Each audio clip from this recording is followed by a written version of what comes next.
Wisp Sports Radio, the voice of women in sport. This is episode 7 of Off the Track on Wisp Sports Radio. Wisp Sports Radio is brought to you by Highlands Earache Drop. Have you been diagnosed with an earache by a physician? For natural relief due to earache pain, fever, irritability, and sleeplessness, try Highlands Homeopathic Earache Drops and Tablets. Highlands has been trusted for generations to provide safe, effective homeopathic medicines for all members of the family. There's no alcohol and no sting. You can get back to doing what you love. Go to highlands.com/ear-pain to find a retailer near you. That's highlands.com/ear-pain. Claims are based on traditional homeopathic practice, not accepted medical evidence. Not FDA evaluated. Read and follow label directions.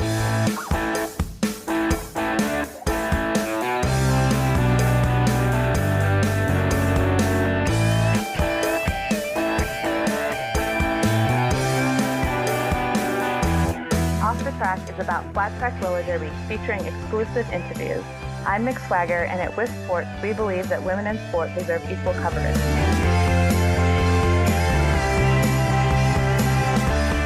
Thank you for joining me on this all-new show about roller derby.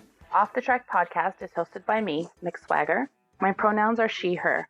Off the Track features interviews of coaches, players, former players, business owners, officials, announcers, and fans of flat track roller derby. We can be found at Wisp Sports Radio. This episode is recorded on the traditional lands of the Chinookwawah people and the Multnomah people. I'd like to give acknowledgement that this land is unceded and stolen and pay respects to their elders past and present. Today, I will be joined by Maurine Filip of Stockholm Roller Derby and of Mental Mondays, a new Instagram handle that she's started that features little tidbits on kind of how to get your mental game focused when you're playing roller derby. So I just wanted to start a bit by mentioning one that she had posted a few weeks ago that's called Let's Talk About Pressure. And she gives 2 tips to battle pressure. One is improving self-knowledge. And the advice that is given is if you're aware what you're good at and what you need to work on, you'll be more likely managing to turn unconstructive feedback into specific challenges and directions in which to aim your efforts. Go faster may suddenly remind you that you've been telling yourself to get low and really push in your strides rather than just sounding critical. And you're a natural will remind you that you have pre-existing skills, but that you have to work just as hard as everyone else to keep improving. The other tip is to prioritize. Setting long-term and short-term priorities will help you stay aware of what to focus on and what to put aside for the time being. Long-term, you may know that you need to improve strength, so you're crushing it at the gym, which temporarily makes you a bit sluggish at practice. Or you might have a day where you feel low and unmotivated, so you prioritize to just show up and train before thinking about performing at training. And you've succeeded no matter what happens once you've laced up your skates.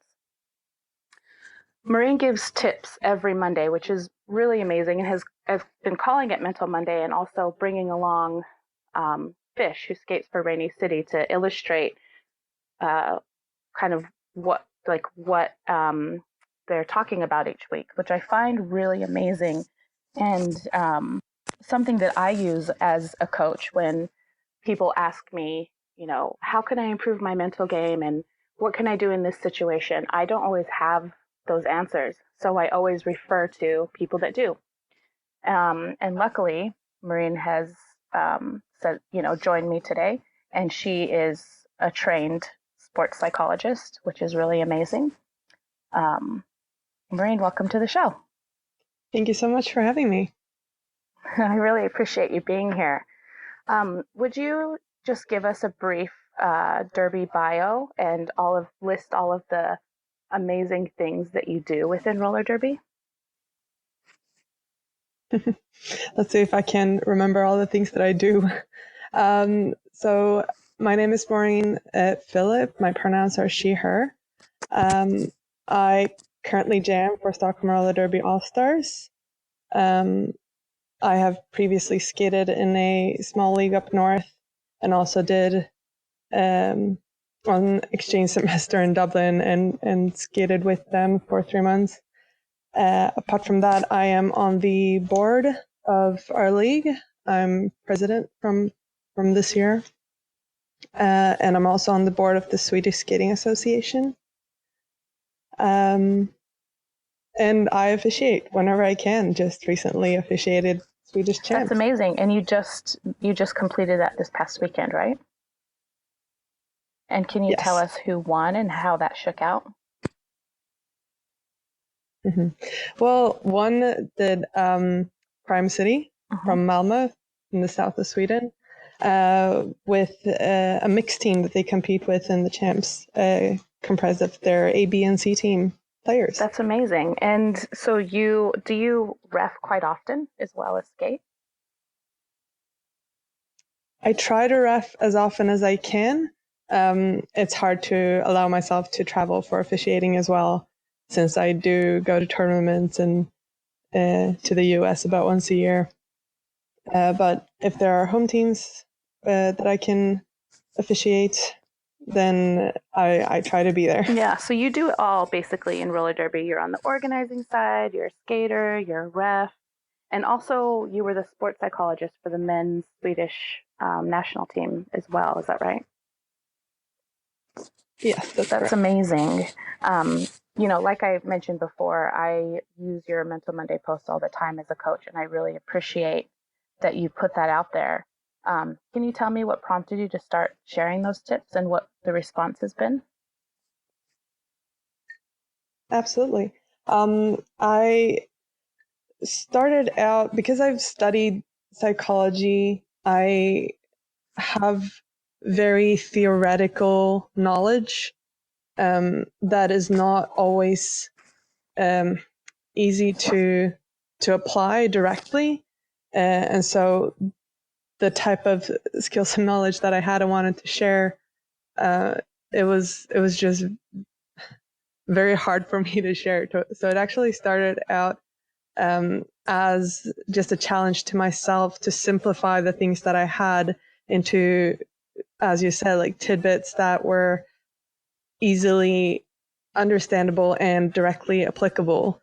But also I didn't want to oversimplify because a lot of tips online become so simple that they don't apply always, or like they limit their application. So I didn't want to give like a 3-step instruction to improving a mental skill, because it's not possible to give so that it's actually useful for everybody. So my aim with the Mental Monday is to try and widen perspectives of things. So what I do is I get inspired by things I experience myself or in conversation with other people in derby or in sports. And I try to clear up misconceptions, and I want to expand perspectives more than anything else. And you coach this as well. The ability to... Yeah, like you have some seminars that you're leading at Derby Eurocon that relate to this? Right. Mm-hmm. Yes. And what classes will you be coaching there, and what will you be talking about? Also, this year, I'll be going to EuroDerbyCon in Barcelona, and I'll be coaching 3 different seminars. One on mental toughness, which is a very often misunderstood, and also on emotion management and arousal regulation. And also on existentialism in sport. Could you explain that one a little bit? Yeah. The last one? Yeah, so I think I've found in conversation with people that it's easy to sometimes get so wrapped in derby and the community and the emotions of it that you kind of lose touch with why you're actually involved. And I hear people staying involved maybe for the wrong reason, or they're not enjoying themselves because they've lost the purpose of why they're involved in the first place, because it's very easy to get distracted by ambition and success. And everyone comes into Derby with different goals. And so existentialism is about creating a purpose in life. And so it also applies to sport. So it's going to be a very philosophical seminar, but I'm very excited to hear the thoughts that people will bring to it as well. Yeah, for sure. That would be an amazing class to go to. I think especially if you've been playing a long time, you do go through that period where you might lose the reason why you're in roller derby, but then shifting and changing perspectives and finding a new goal is always something that I found that kind of kept me going, that new level to reach. It's really awesome. And when you also talk about this, do you talk about it as it relates to not just the individual, but maybe a team as well? Like, would it be useful for a coach to go and to think about this? Yeah, I think it would be really useful for coaches, because most of the people that coach either are skaters or recently skated, and so it's easy to forget or get lost in why other people do what they do, why they're in derby, and what their ambitions are. And it's easy to assume that they're there for maybe the same reasons that you are. And there are so many reasons to be involved in derby.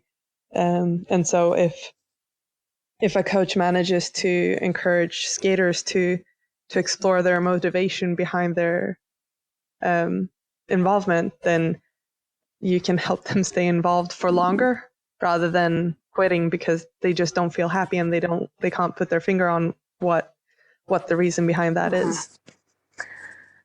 That sounds really useful. I think, like, as a coach, as I've transitioned from player to coach, as a player, I had I had a lot of mental toughness. I was able to manage my emotions, and I think it came from, many years of playing sport. As you have that same experience. You played like handball for 16 years, like competitively, right? Like very intensely. Yeah.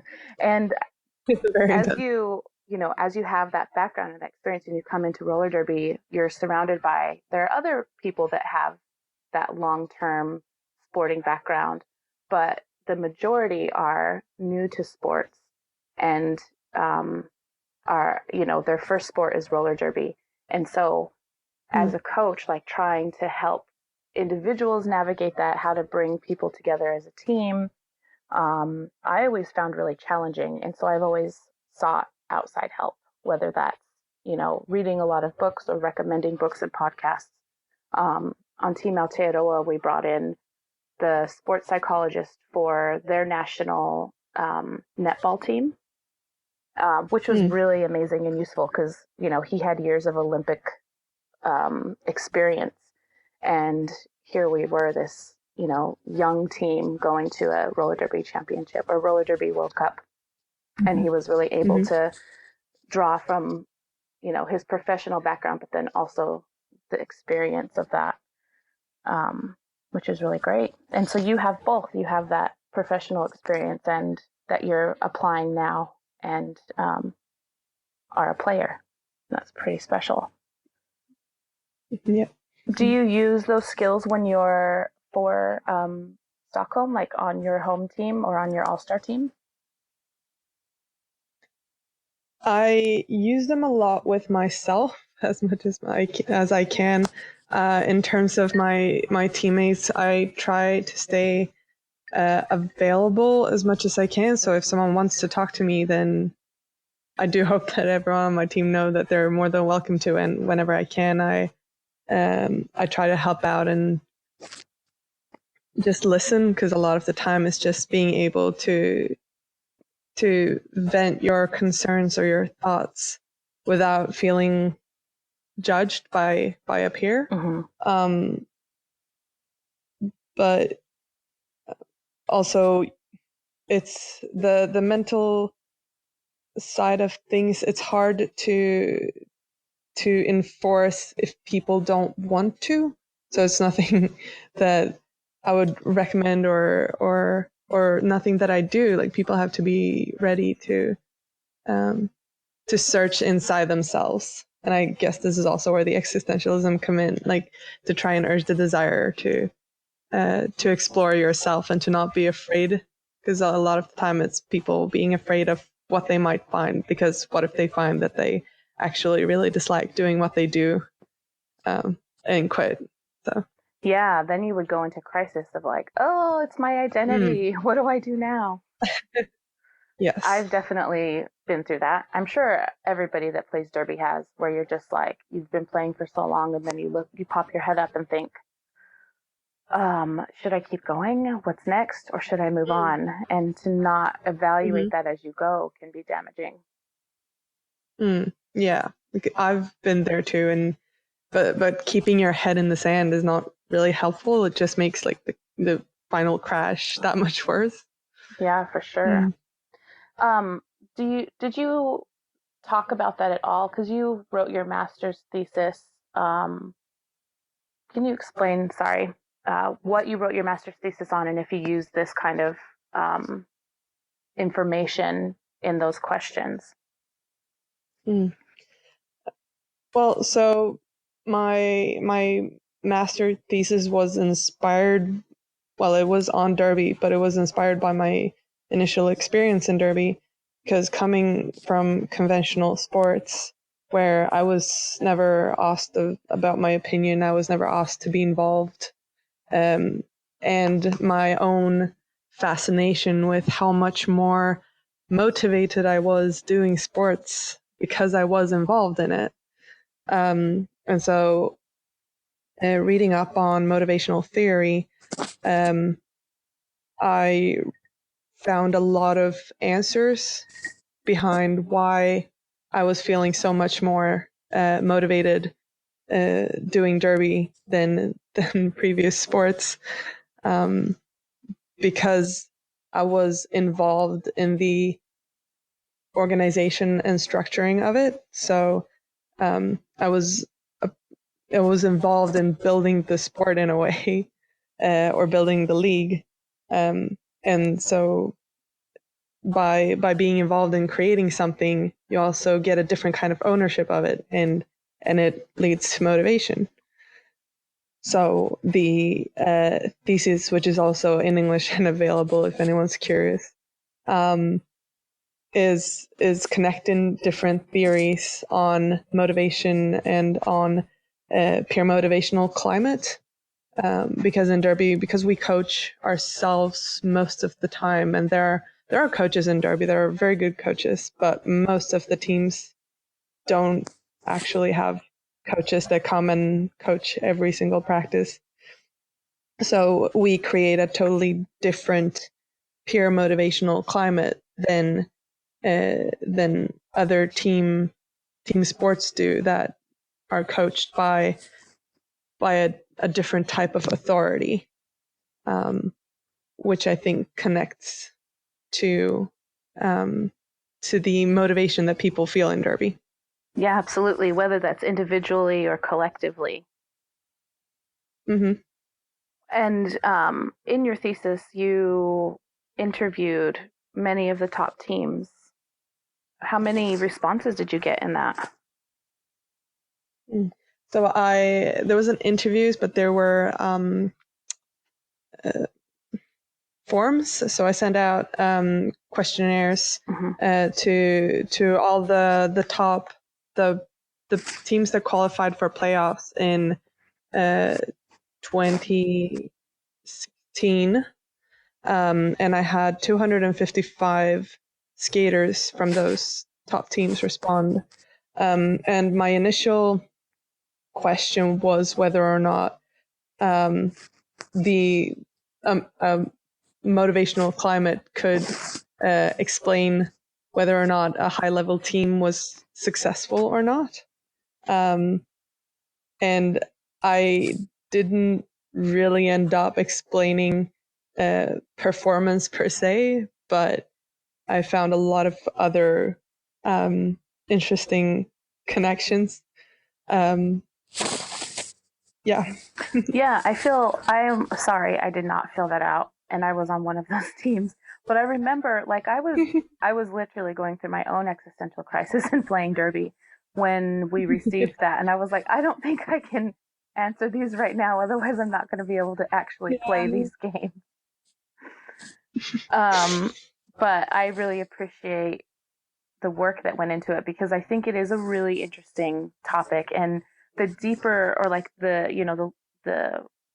longer our sport goes on, the more that we really need this information, because I think other sports already have this established. They have a lot of established practices or best practices, and Derby really doesn't. We're still developing them, and if we have information like this, especially I think in the psychology side, then we can really delve in deeper and really keep teams in this place of a positive culture, and how do we do that for individuals and teams as a whole, and really creating our healthier communities. I think something that also interests me that you work on is your work with organizations and organizational psychology. Can you tell me how organizational, like can you explain to everyone what organizational psychology is and how it's used in sports, and specifically roller derby? Well, organizational psychology looks at structures and behaviors within organizations and how to make changes in order to get to whatever goals an organization will have, because every organization is different. So even roller derby leagues, although we all play the same sport, each league will have different goals.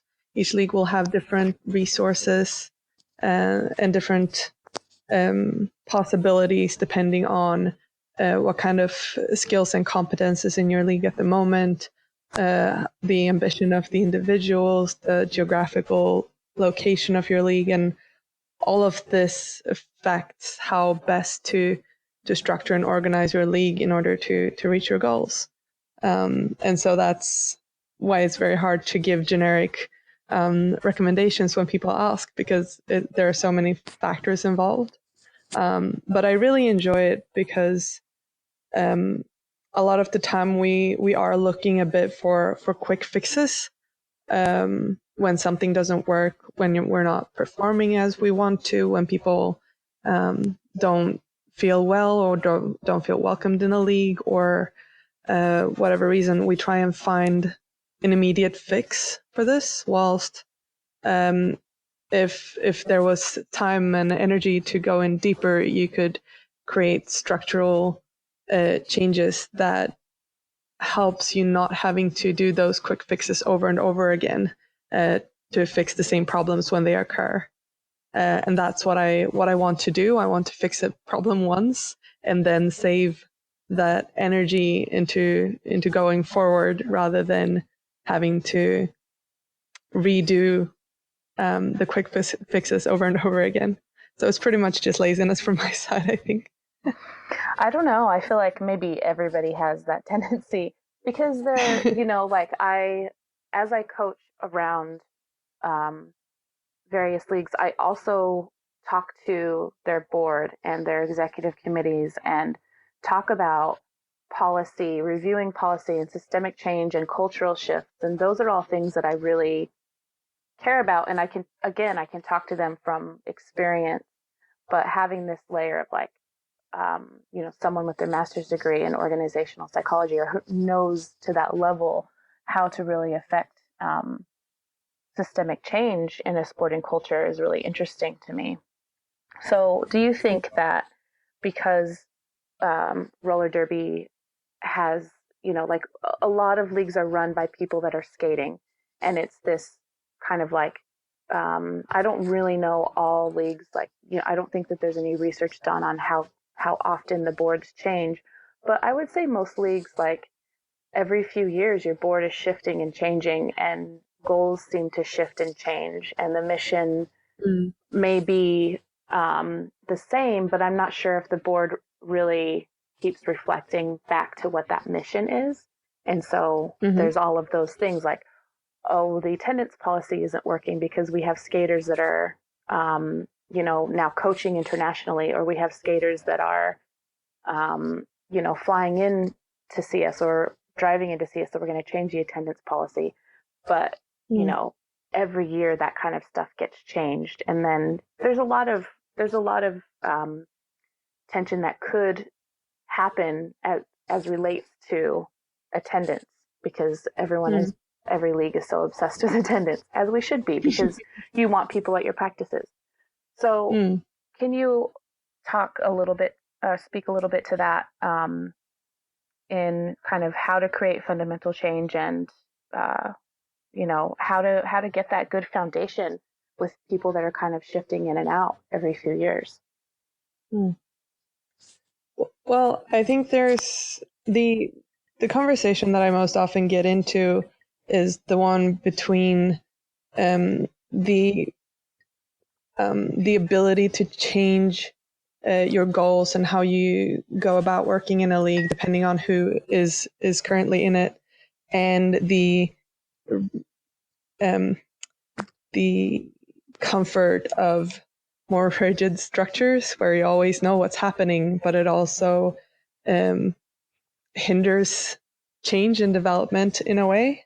And usually the discussion is either or, but I very firmly believe that that you can create a flexibility within a structure that enables both change, but with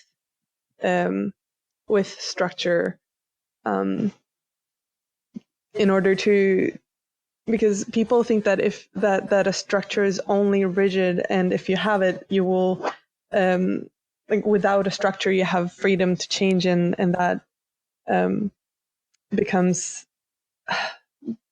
democratic. However, lack of structure is can be very undemocratic, and that is an issue.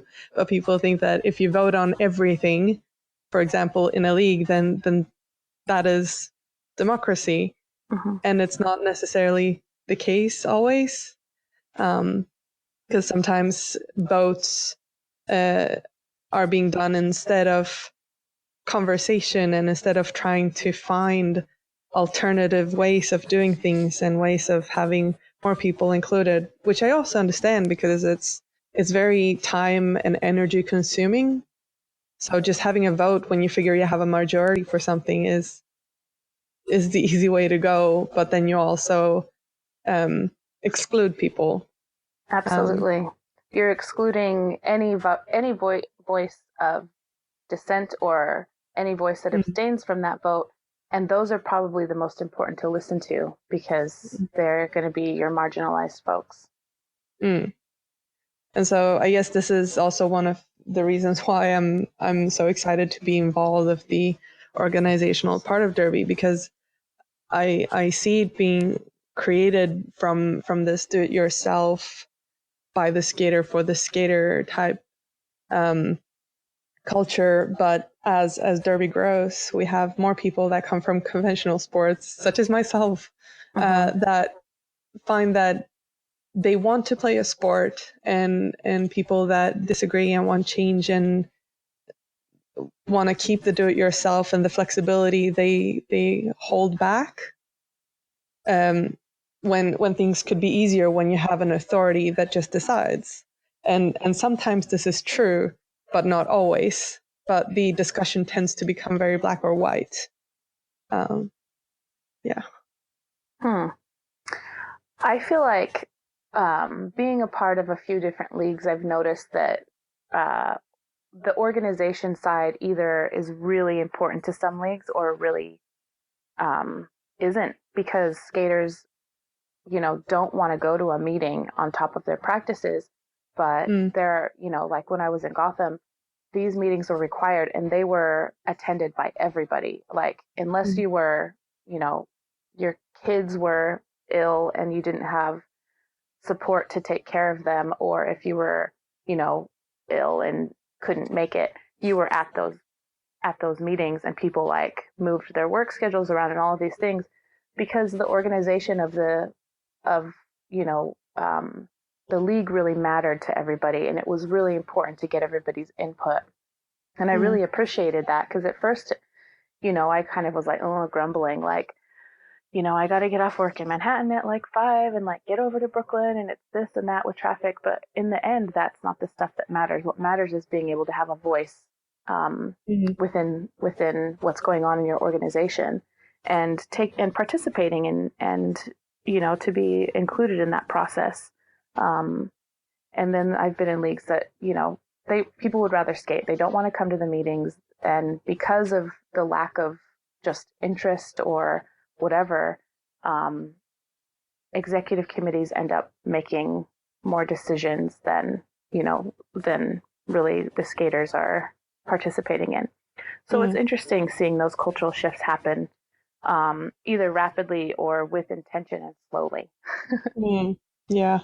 And also, I think people don't get involved in the organizational part or in boards, and when the boards don't have power, because I think sometimes in leagues the skaters have so much power and the board either is given none or takes none, so they don't have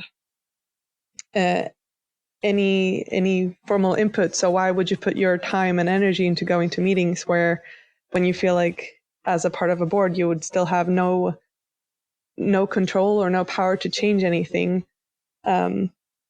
But a board also needs to have the ability to listen to the league. And I think that's where, because you want people to join a board because they're interested in the long-term changes and the long-term work within a league. Because when you have a board that does not listen to its members, then you're going to have people wanting to get into the board to make their own voices heard, because it's not being heard as a member of the league. And so those are two really important factors, I think, to have in a board in order to have people included, but also making like good, well thought through long-term deliberate changes for a league. Yeah. And that's something that we've seen reflected in national tournaments, right? So there are lots of national tournaments that happen in Europe, and there are lots of ways that they have kind of developed and grown and shifted over the years. And I think right now there's a bit of a tension between your national tournament that just finished this past weekend, between should we take our A team, should we send our B team, should we do a mix? Because I've been in Sweden twice in the past 8 or 9 months, and all the leagues that I coached and all the people that I talked to, they all were having this discussion about, what are the values and goals of these national tournaments. And at present, from what I've read online and what I've gathered, and you can correct me and guide me through this part, I'm trying to understand, because I think this is interesting to organizational psychology, is that at present, leagues are, everyone used to just send their A team and crime would wipe up, right? They would just kind of sweep the tournament. And so they do a mix of their A, B, and C team. Stockholm, you send your B team, is that right? Yes, since a couple of years back. Yeah, you send your B team. Yeah, and then other leagues send their A teams, so that you're trying to, really, I think those tournaments, because people don't get a lot of experience playing big tournaments and being challenged, because some people feel like if they're just playing an A team that's winning by 300 or 400 points, they're not learning and advancing and growing. So they would want something that is more competitive.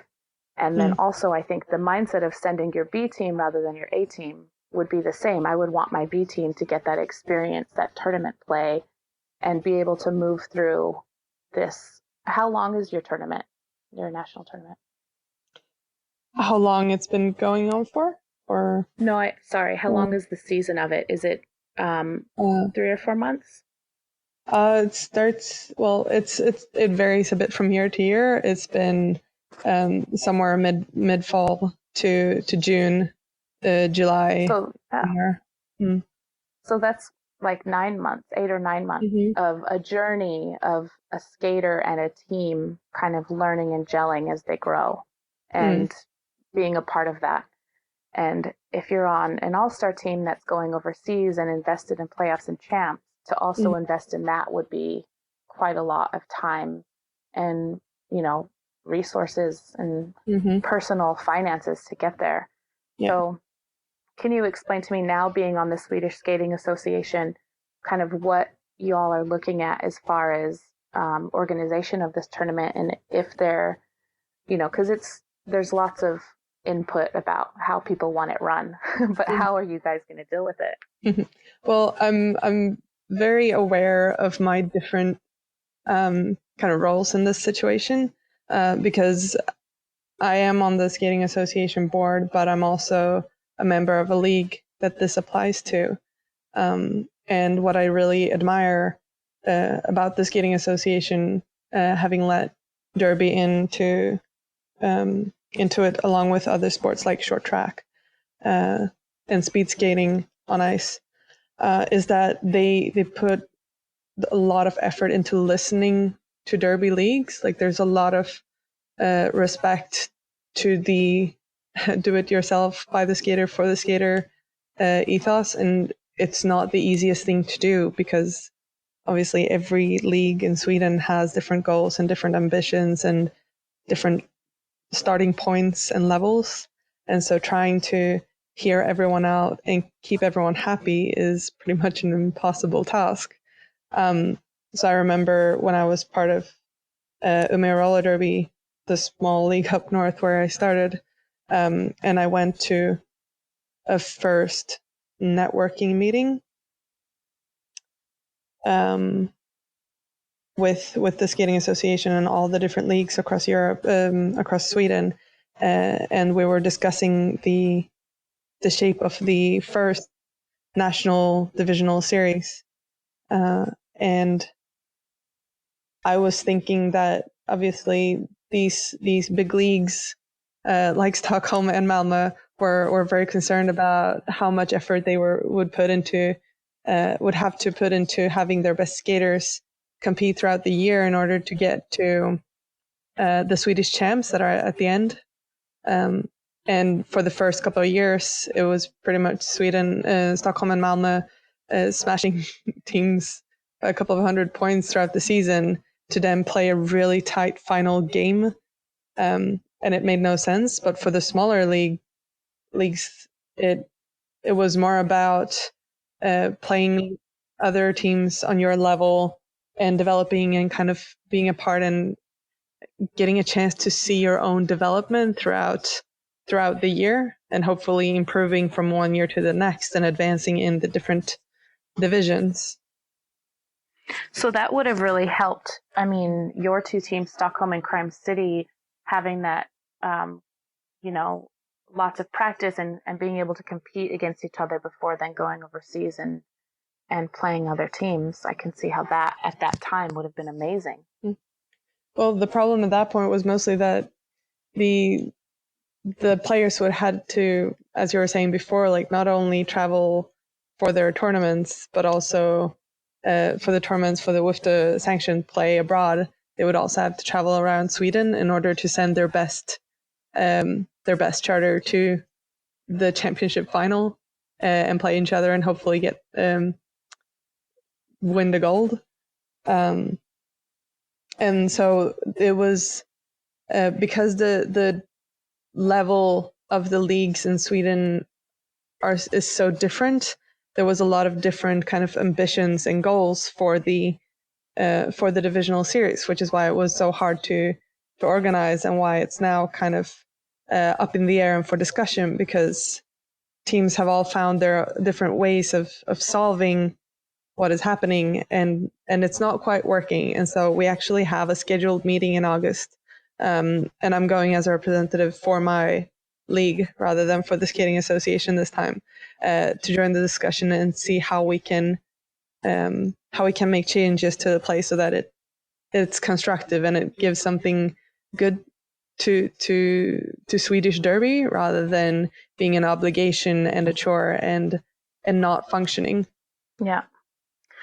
Well, that's really amazing that they have you in that capacity as someone that has been able to study this at a master's level, and to bring that experience, and then have people that have experienced the years of kind of figuring it out as you go. So I really hope that all works out. And I think that it'll also be useful when EROC comes around and all of the other national teams are able to get together and talk about, or the national governing bodies are able to get together and talk about how that works for other countries, and how that, organization can change and develop elsewhere, because there are many places that is happening.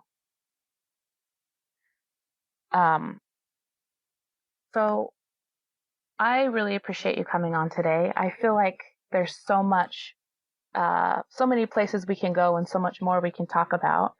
But I'm going to leave it at this point, and we're going to have you come back on, and we're going to talk a little bit more into individual kind of mental toughness and emotional management at a later date. And I really appreciate that. Well, I would love to do that. Thank you so much for having me. Conversations from the world of women's sports. This is Wisp Sports Radio. You can find Maurine Filip at Eurocon this year. She has seminars on mental toughness, emotional management, and existentialism in derby, as well as she is an on-skate on-skate coach for blockers and for jammers. She does it all, everybody. I mean, I don't even know why you're not doing reffing clinics, because you're also a great ref. You can also find her at Insta at Maurine Filip 11, MAURINEFILIP 11, and on Facebook at m.philip11. Since we're talking about Eurocon, I'm going to just give a little shout out to Team Indigenous, who will be at RollerCon. We play the headlighting bout on Saturday night versus Team Greece. We'll also be hosting 2 off-skates sessions. The first is Allyship at Saturday at 12:15. Mary Fagdalen and I will talk about our journey as a couple in navigating this topic of allyship. We'll give specific examples that I've experienced of racism, and how fags learn to recognize microaggressions, talk to teammates and friends, and how we confronted these problems in using restorative justice as kind of a framework. After the workshop, there'll be a breakout session that's facilitated by fags to answer questions and work through some topics that may have been triggering for folks. The second workshop will be Saturday at 3:45. It'll be a panel discussion centering experiences of POC and roller derby. Some really rad people on the panel. We have TJ Edwards from Black Roller Derby Network, Anna Chang from Atlanta Roller Derby, Soledad from Angel City, and Wendigo from Bruce City Bruisers. It's going to be facilitated by myself and Supernova of Team Indigenous. These panel discussions will be centering experiences of POC and roller derby. It'll be a panel to listen, reflect, and hear POC experiences and learn how you can be a good ally. This discussion will center POC folks on the panel and in the audience. We're asking allies who attend to be passive observers only, listening, reflecting, and hearing these experiences and how you can be a good ally. It will also help if allies come prepared to join this panel by Googling and learning about the basics of white privilege, microaggressions, and listening to this podcast, Off the Track, Episode 3, Oppression in Roller Derby. And after the panel, there'll be 2 breakout sessions, one for POC and another for allies. Thank you so much for listening to Off the Track today. For more conversations from the world of women's sport, subscribe to Wisp Sports Radio on your podcast app and visit wispsports.com for blogs, articles, and videos, where you will also find show notes and links for this episode. You can join in the conversation by following us on social media @WisSports and by emailing us with any comments, questions, or suggestions at info@wissports.com. WisSports Radio can be found on any podcast app. Follow us on social media, and if you can, give us a 5-star review on iTunes to help promote coverage of women in sport. Please visit our sponsors at highlands.com/ear-pain. Thanks for listening to Off the Track and supporting women in sport everywhere.